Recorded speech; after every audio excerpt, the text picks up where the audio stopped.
Amma guyyaa san maaltu ta'e yookiin immoo guyyaa achiin dura maaltu ta'e taniin ifiiti yaan beeku. Guyyaa achiin dura dammeessaan baadhootu isaa jechuudha. Dammeessaan badhoo dachaasaa jechuudha. Badhoo dachaasaadha. Waan tokko ta'e je'eeti xiqqoo na dhibdee je'eeti dubbiin badhoo dachaasaa xiqqoo na dhibdee jechuudhaani baaroon na dubbate. Nama biraatti illee dubbate jaarratti illee dubbate possibly. Maali gurbaan kuni akka waan gartee mataan dhukkubuuti na fakkaataa jee.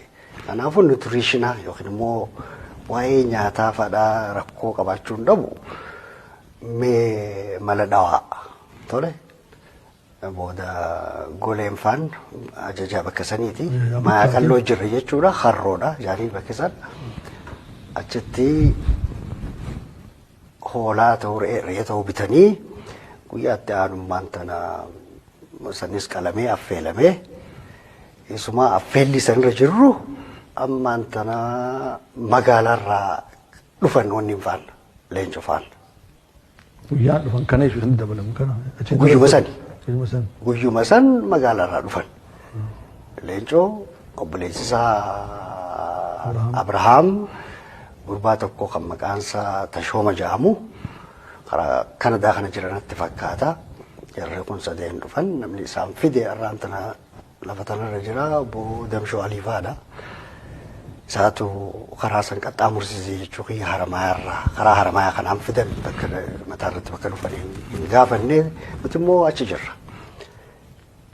Ammaan tana waan affeelame san inumaa wajji nyaachuun taate walumaanuun. Keessummoota kanaa wajjinis jechuudha. Akkasitti eeguu keessummaan tun waan kana nyaatteen booda informationaaf akka biraa dharra jirra odeeffannoodhaaf magaalaa keessatti akkami jiran. Dargiinii fi warri isaan gargaaru kan Me'isoon faan akkami jiran. Guruuppiileen garaagaraa warri Imaladii jechuudhaan beekaman Itoophiyaa Maarkisaafi Leenaawi Dirjit jaaniinsan Dirjit Toch Hebrat jaaniinsan akkami jiran. Warri yaapaa akkami jiran. Warri biraa hoo sossoo isa akkamtu jiru information barbaannaa akka danda'amutti. Garma waraanaatiin maaltu dhaga'ama magaalaa keessatti. Sossoo'insa keenya hoo kunoo isin biratti dhaga'ama. Waan adda addaa tana gaggaafannaa jechuudha. Akka biraatti hangirii informationaaf akka gaafa kanaatitti gartee feesbuukiidhaan namni tanaa jira jedhee tekstiidhaan waliif hin ergu yoo nama yoo informationaaf odeeffannoodhaaf waa ergachuu barbaadde masmara tolfannee jira ganda tokkorraa ganda kaanitti akkasitti namni kun nu fida. Kanaaf odeeffannoo saniif jecha sa'a dheeraa hojjeteenye amma sa'a boodaa toora sa'a afurii kana ammaan tana guyyaa sa'a boodaa jechuudha. Maybe oguu sa'aan san geesse ammaan tana namuu wanni keenya dhumeeti exhaust taanee qaamaan dadhabnee wal gaafachuurraa waan tokko wal gaggaafachuu seenan waan personal taate. Waan personal taate abalufaan akkami jirti abalufaan akkami jira. Baarooleen simbira. Baarooleen simbira jira yeroo tana nuti hundinuu. Badhooleen ni jira.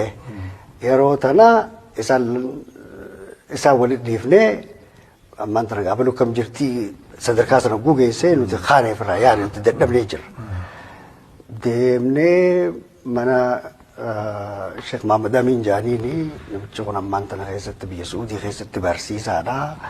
Nama kitaaballee aalima guddaadha. Isaatu waa hundanuu kenne mana isaa san duratti biddeenni kuusamee taa'a. Biddeen sanii fi namuu bishaan irra dhuga. Beela san xiqqashoo ofirraa hojjeessuudhaaf jechuudha. Beelaa fi dadhabbiillee ofirraa hojjeessuudhaaf. Amma hogguu sana sanatti osoo jirruuti dhukkaasa dhageenye. Dhukkaasa hogguu dhageenye namuu walitti himee jarjaraan daddafee waan naannoo san jiru wanni lamatti karaa lama wanni lamatti akka sheeppii ellifaa jaaniini asii fi asiin waan jiru san salfii baafnee maaltu deemaa jira laaluu qabna. Maal nutti fakkaate? Jarri kun hogguu karaa haramayaatiin dhufu waraanni Tigreedhaa waraanni jira dargiidhaa gaafa san dargii jira. Waraanni dargiidhaa jala dhufee laata. Yoo jala ka dhufe taates waan wanni qabnu waan achirraa qabnu san walumaa galasiidhaa nu hundinuu waliin cimaa taanu malee tun nutti hin taatu jechuudhaan immaan tana achi dhayne. Achi dhayne baaroon dhawamee jira. Lubbuun keessaan baane. Badhoo dachaasaa dhawamee jira. Bakka lama dhawame tokko miila. Kalammee isaadhaa immoo qawween asitti suuqamtee jirti. Qawween isaa lubbuu isaatti suuqamtee jirti kun mataan irraa bahee jira. Maaltu san godhe jennee ijoollee waardiyaa tan lama tan achi dhiifnee jira. Har'aan tana keessatti warri biraa isaan bakka san jiru sagaleen dhagayan malee warri jiru har'a gaafachuu dandeemaa jechuudha. Eenyu Abiraam Lataatillee gaafachuu dandeema Abbaa Caalaa jechuudha. Abbaa Caalaadhaa bakka waardiyaa jira. Inni walgahii sanarraa qoodan fudhanne. Okay? Abbaa Caalaatu jira. Eenyu jettaan Tashoomaatu jira. Leencoon gaa warra sadeen ammaan tan informationaaf jecha asitti yaammannee duraan walit dhiifne kana jechuudha. Leencoo fi Baaroo fi Badhoodhaatu jara sadeen kana walit dhiifne bar. Jara sadeen kanaa hojii jira. Gaafachuu dandeemaa jechuudha. Namoonni kun lafarra jira. Ammoo akka dhugaa san himan gaafachuun barbaachisaadha. Maaltu maal ta'ee jennee gaafanne ammaan tan eegaa waa hundaa addaan baafanne. Diinni fagoorraa dhufee nama dhawe hin jiru. Warra ijoollee waardiyaatis ni gaafanne. Leencoorraayis ni gaafanne. Maaltu maal ta'e. Gurbaan kitaabaan itti kana jeetuma ol ka'ee Baaroon kitaaba harkaa fuudhu rasaasumatti naqee jedhe. Jara waardiyaadhaan ni gaafanne. Osoo itti naquu jiruuti garree waan waliin ja'an san hin beeknuu nuun ja'an. Ijoollee waardiyaadhaan lamaatu biraa jira. Obsaa jira, Moosisaa jira. Maqaa isaaniitii hojjennu. Ijoolleen tun waardiyaadha. Waardiyaa PMC'ti. Political Military Commandii kanaaf waardiyaadha ijoolleen tun. Maaltu maal ta'e? Gurbaadhaa ol ka'ee itti naqu garre. Ogusan rasaasa miila isaa dhoyne. Inni kufee kufuusaa hubatee asitti if gallakkisi.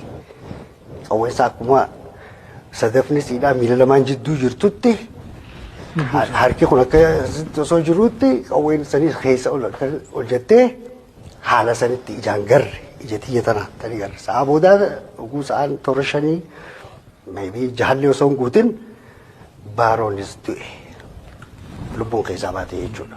Gawwal sani wanni ta'e. Dubbanne. Dubbachuu hin dandeenye. Lakki dubbachuu hin dandeenye.